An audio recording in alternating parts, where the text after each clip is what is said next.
Good morning, Midland, Texas. Buddy Webb here. This is going to be a real interesting story I got this morning, and I've laid it out here on Facebook because I can do it with pictures, and I was going to share it with people on YouTube and show you the evidence backing this up, and let me know what you think about this. I think it's right on the money myself.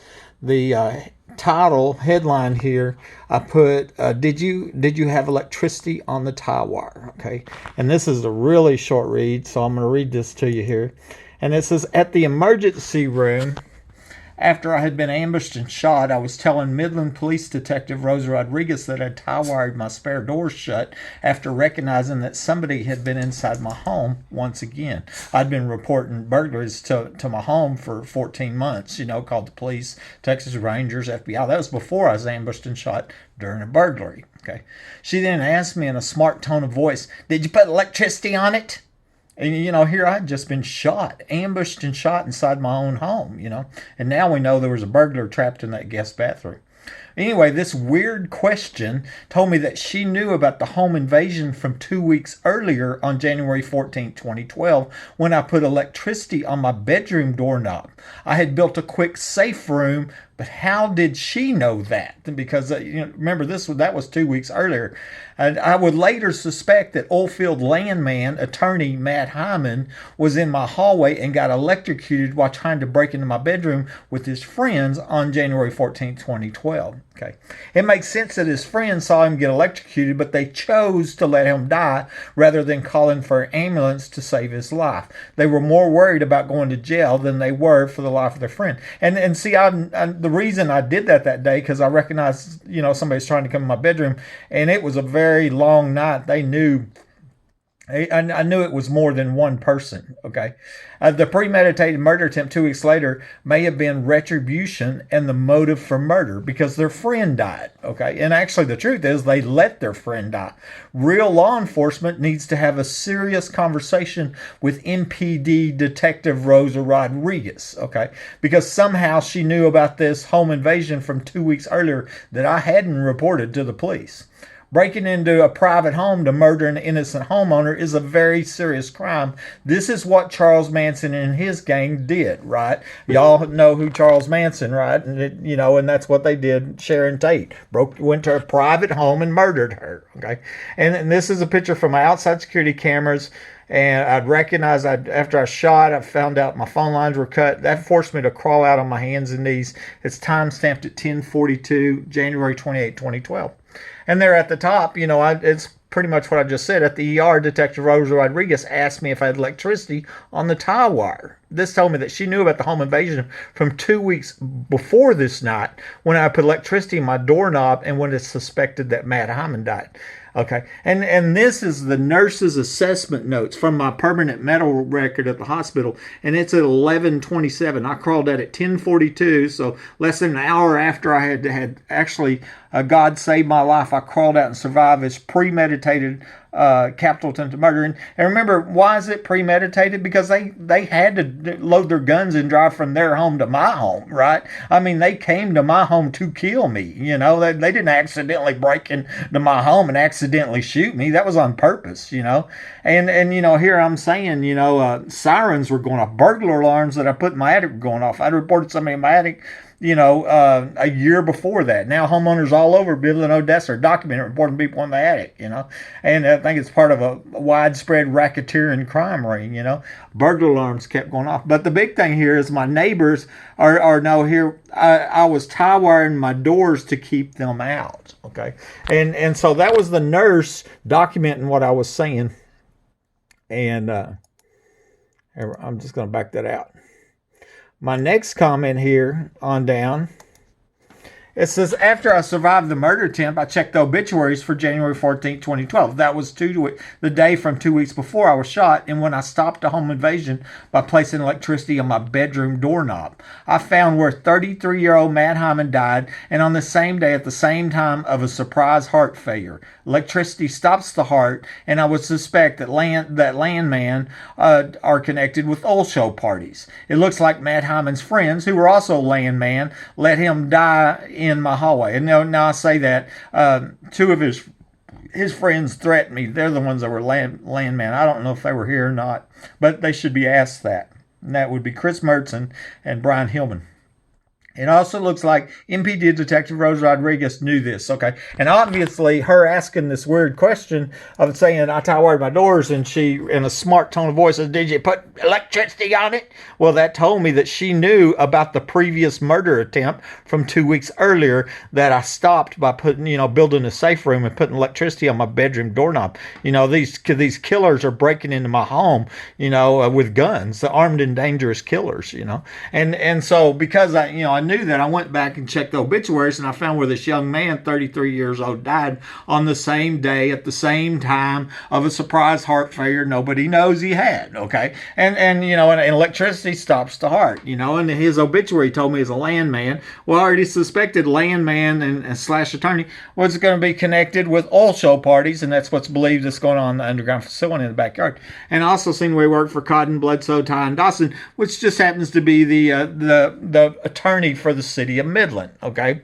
And then his sister-in-law, and this is all, I've got a video on this, Natalie Sherry Hyman, she's the one that told me that he died from a heart defect nobody knew he had, And was he messing with electricity? No, he wasn't. What time of the day did he die? Because he died in the morning, wasn't him? No, he died right there. He died at the exact minute that you put electricity on the doorknob. She didn't say that, but it was at night. So what, I come back, I put all this together, and along with his friends desperate to stop me from asking if he died in my home, threatening me, and I'm thinking Matt Hyman died, and I got a feeling Rosie Rodriguez knows about it. Obviously, Rosie Rodriguez knew about it. Maybe that was motive for murder. They were mad because their friend died and were blaming me because I didn't, I didn't, let them break into my home and murder me. I guess, that's the only thing I can figure out. These are killers breaking into private homes. Next comment. Shannon Jeter from Lebanon, New Mexico would later tell me, cops can kill you and get away with it. Stop publicizing their business and you go buy another home. He then said, keep your doors locked and tie wired. It will slow them down.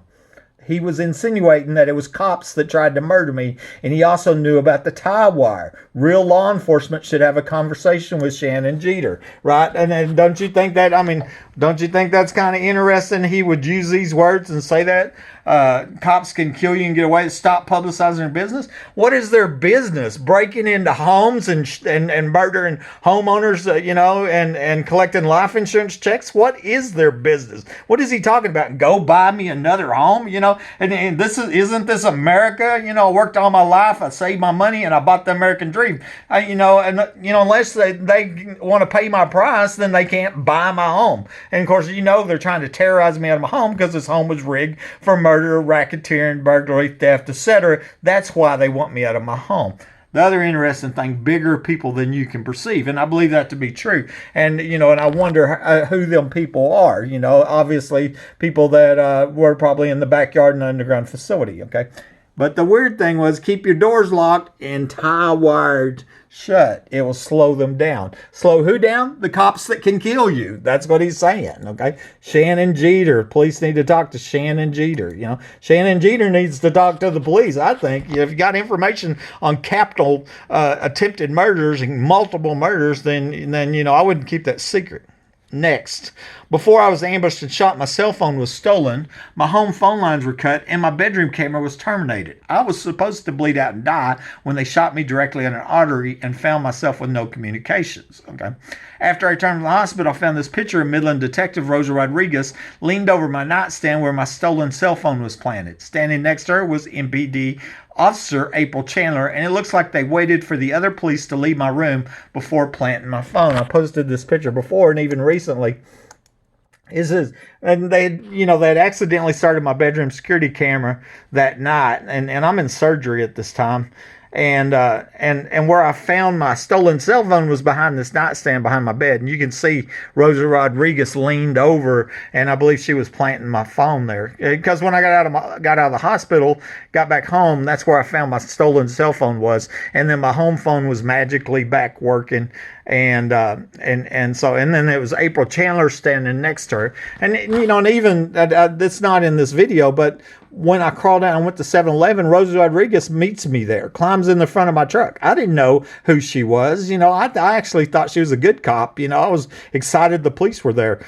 And it was 2 years later before I found out she was a friend of the ex-wife and all this other stuff.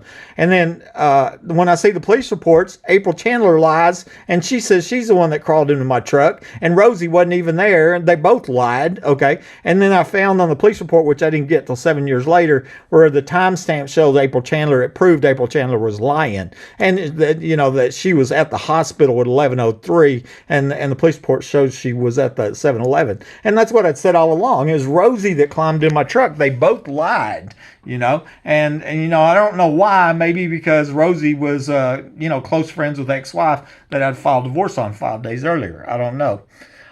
Maybe she was a shooter. Maybe that's the reason. I just don't know. On the police reports, I saw where Midland detective Rosie Rodriguez stated that I told her the battery was dead on my cordless phone, but this was a lie. I didn't say that. My cordless phone sat on the charger all the time. I didn't even use it. And the only reason I had it on me was because my cell phone had gone missing and there were burglar alarms going off. They'd stole my cell phone. She was excuse making and made up this lie knowing that my communications had been cut before I shot. She knew this was premeditated capital attempted murder. It's supposed to be capital murder. I was supposed to die. It was supposed to be called an accident. Her friend was supposed to get rich, and all of a sudden that underground home and all the crimes along with it was covered up. Okay, but that's not what happened. God saved my life, and I crawled out.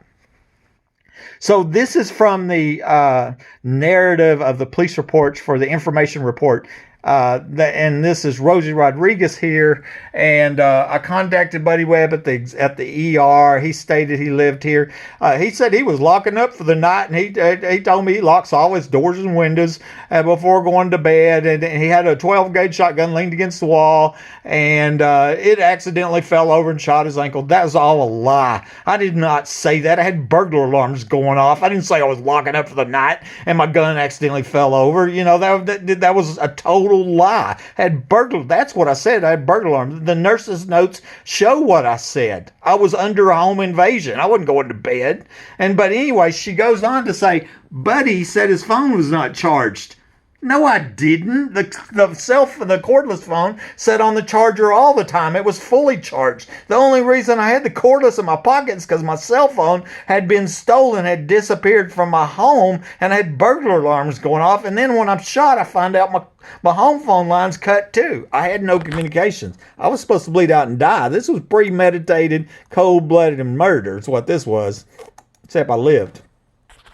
This is the last picture of me taken before I was ambushed and shot at 8:07. I'm going to show you that. I was seen crawling out at 10:42 p.m. My bedroom camera was then terminated, and I suspect this happened around the same time as when my cell phone was stolen and my home phone lines were cut in preparation to kill me. Notice that I had my gun with me, and this was because burglar alarms had been going off in my attic over and over. What I didn't know was that I had trapped a burglar in my guest bathroom when I tie-wired the doors shut. They had the option to turn themselves in for burglary, but that would expose the tunnels and underground bunkers. They chose to kill me. And that, of course, this video is not about the trapped burglar, but there was evidence found that showed that's what happened. There was a burglar trapped when I tie-wired the doors shut in the guest bathroom, So this was from my bedroom security camera, and it's taken it at 8:07. I'm crawling out at 10:42. Okay, so hour and a half later, whatever, and here, notice I got my shotgun with me, okay? And well, why would I be carrying a shotgun around? Because burglar alarms are going off. I'm under home invasion. I had been reporting these burglaries to my home to the police for over a year, and they're not doing anything about it. Now we know why, because they're involved in the burglaries, the theft, and the murders, as far as I'm concerned, And we don't have proof that they're involved in the murder yet, but I think that's what we're going to find out, that it was police involved in the premeditated capital attempted murder. Okay. This was a log file on my bedroom security camera, which shows it was terminated at 8:08. It was started back at 3:16 a.m. after my computer was rebooted by the police. They tried to stop this camera, but this reboot actually started it working. This is why I had the pictures of the secret police, and the only reason we know police were in my home this night. The police report for this night was illegally withheld for 7 years, as they never planned on me knowing they were here and staging the crime scene of this capital attempted murder. Okay, so this is the log file of the security camera, and basically it's showing at 8:08 the yaw cam terminated. I didn't terminate it, and then that happened at the same time. I'm sure that my home phone lines were cut and my cell phone was stolen, and it was preparation to kill me when they shoot me directly in the artery. Now, I've asked this before. Why didn't they shoot me twice? Because they couldn't call it an accident. If they, it was very important to murder me and call it an accident, and that way we didn't have an investigation for a capital murder. Okay, and then it also added $500,000 to the benefit, and I believe they knew that because my life insurance booklets had been taken. Now it restarted back up at 3:16 a.m. I'm in surgery at that time, and it looks like what happened is the police saw the camera, tried to disable it. They rebooted my computer to disable the camera, right? Because that would make sense. Except I had the camera to start on reboot, and they didn't know that. So when they rebooted my camera, which wasn't running because it had been terminated, at 8:08 earlier that night, that started the camera, and that's why I got pictures of the police in my home.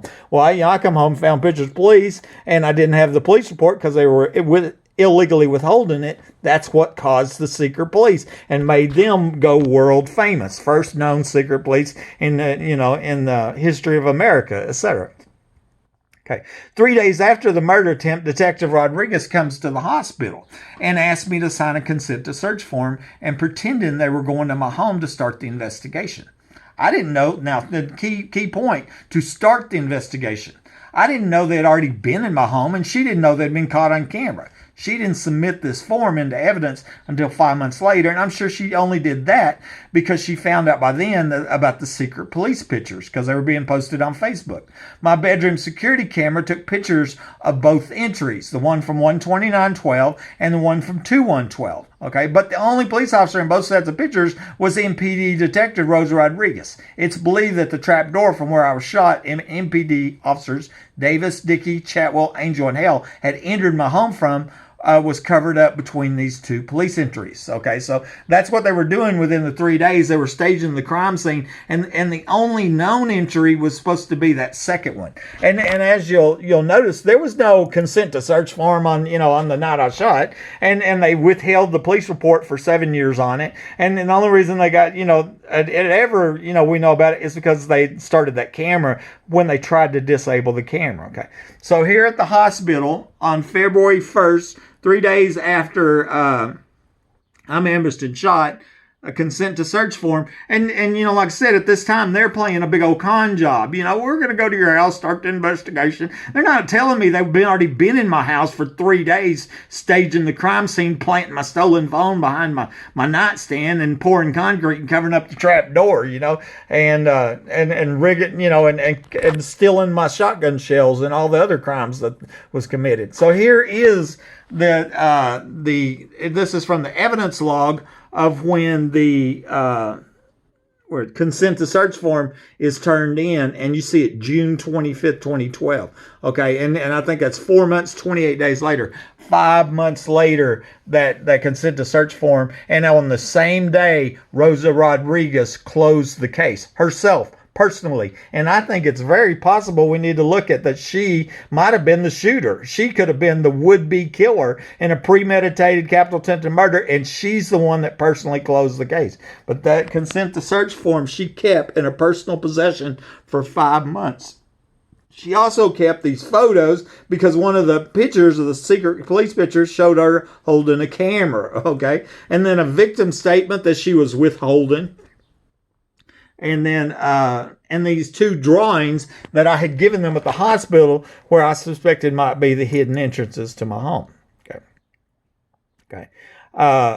I added this one in. My bedroom security camera took pictures of both entries, 129. So I have two sets of pictures, okay? But the only police officer seen on both sets of pictures and even on the records is Rosie Rodriguez, okay? The lifelong friend of the ex-wife I'd filed divorce 5 days before I'm ambushed shot. A person that's alleged to be involved in the shooting, okay? So here, and this is the date, 129/12 on this one.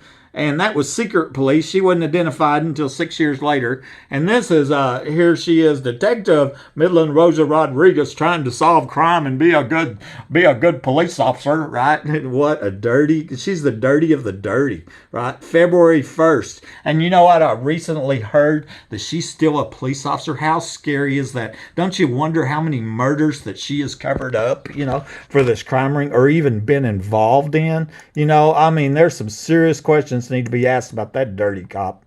A year and a half later, the ex-wife files this protective order on me, even though she lived 100 miles away and I hadn't seen her talk to her in 18 months. Does that sound absurd?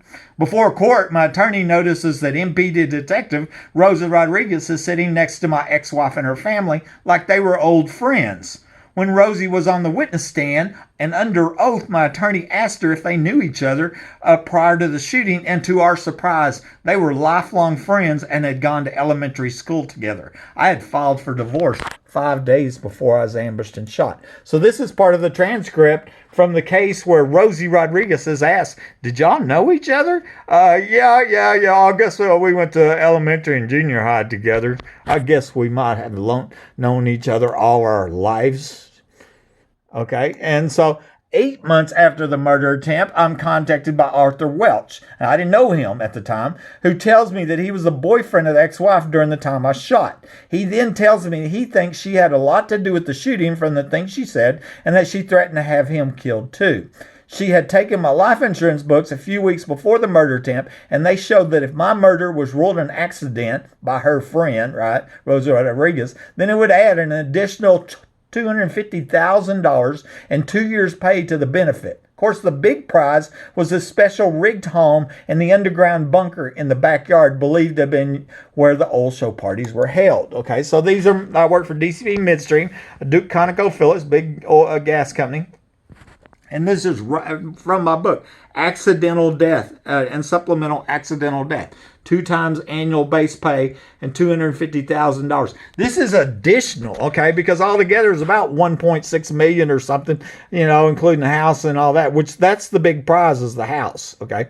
And this was submitted in court. It was that communications from Arthur Welch telling me he thought the ex-wife had a lot to do with the shooting from the things she said, and she threatened to have him killed. And remember, I have her on a recording too, trying to or threatened to extort money. She admitted to extortion $1,800 a month. This was 4 months before I was ambushed and shot. And the question's been asked if Rosa Rodriguez knew about the extortion attempt, and or was she going to get some of that extortion money? Because obviously Rodriguez and her friends are organized crime and involved in burglary and extortion, murder, etc. Obviously, I mean, that seems obvious to me. And also there's a guy named Greg that's involved in that, but that's another story. And so I wanted to show you that. The other thing here I want to show you that I pulled up. Okay, this right here is taken from in my guest bathroom door, okay? And what it shows is at the top of the door jamb, when I got out of the hospital, I found pry marks up there that wasn't there. And this door was one of the doors that were tie wired shut, and it was torn off the hinge. That told me that the day of the shooting, I had trapped a burglar in this room right here, okay? And I remember I told them at the hospital I was tie wired my door shut. That's when Rodriguez said, oh, did you have electricity on the door? And that was a weird question, unless she knew about the previous murder attempt 2 weeks earlier. And obviously she did, And then there's the nurse's records. I was tie wired my door shut, but it was in this room. And so I'm looking at it now. I look back and I go, how did the burglar get out after I'm shot, get out of that room? And what I think the answer is Lieutenant Dickey, Tony Dickey, come in from the trap door at 11:03, because he sure didn't pull up out front and go in the front door. So that means he came from under my house, right? And so he come from the trap door from where I was actually shot from and come in here and let the burglar out. So these police, Davis, Dickey, Chatwell, Angel, Hale, Rodriguez, Chandler, looks like they're they're working with the burglars that are breaking in homes. This is, as I said earlier, like like Charles Manson in his gang. Okay. And then I think I showed you that. That was from Shannon Jeter, where he says cops can kill you and get away with it. Stop publicizing their business. Once again, what's their business? Their business is breaking in homes and shooting people, and keep your doors tie-word shut. It will slow them down. The other thing, I thought I had a link to it. Maybe I didn't. Is the video on Matt Hyman. Here, I can find it. You ought to see this on my YouTube channel. Okay. And it's called Motive for Murder, Matt Hyman Death. And this is the story about 2 weeks before, and a lot of evidence in there I didn't cover because this video is not about that. And so, here, I'm interested in hearing your thoughts. Do you, obviously by the statement that Rodriguez made, she knew about the previous murder attempt 2 weeks earlier when electricity put on my door. And maybe that was the motive for murder. What do y'all think?